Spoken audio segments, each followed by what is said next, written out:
নমস্কার বন্ধুরা, আপনাদের সবাইকে ময়না ভিলেজ ফুড থেকে স্বাগত জানাই। গ্রাম বাংলার একটি অসাধারণ রেসিপি চিংড়ি মাছের দাঁড়া দিয়ে মসুর ডালের বড়ার ঝোল। বড়ার ঝোল রান্না করার জন্য ভিজিয়ে রাখা মসুর ডাল, শুকনো লঙ্কা, জিরে, চিংড়ি মাছের দাঁড়া একসঙ্গে বেটে নেব। বাটা হয়ে গেছে, তুলে নেব। বাটাতে পেঁয়াজ কুচি, রসুন কুচি, পরিমাণ মতো নুন, পরিমাণ মতো হলুদ, কালো জিরে দিয়ে ভালো করে মাখিয়ে নেব। একটা বাটিতে পেস্ট তৈরি করে নেব। লঙ্কা গুঁড়ো, ধনে গুঁড়ো, জিরে গুঁড়ো, জল দিয়ে ভালো করে একটা পেস্ট তৈরি করে নেব। কড়া বসিয়ে কড়াতে তেল দিয়ে দেব।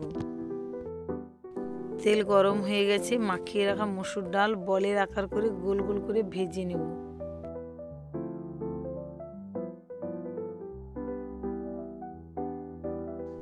ভাজা হয়ে গেছে, তুলে নেব।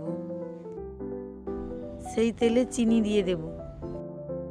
ফোড়নে দিয়ে দেব গোটা এলাচ, দারচিনি, তেজপাতা,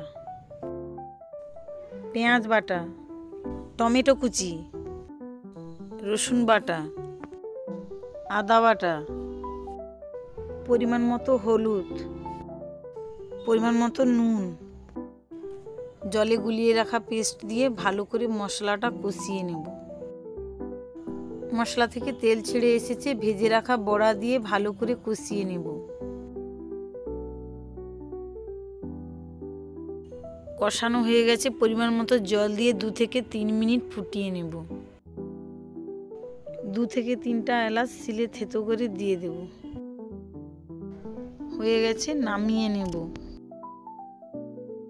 বন্ধুরা, ভিডিওটি যদি আপনাদের ভালো লেগে থাকে, নতুন নতুন রেসিপি পেতে আমার চ্যানেলটিকে লাইক, সাবস্ক্রাইব, কমেন্ট ও শেয়ার করুন।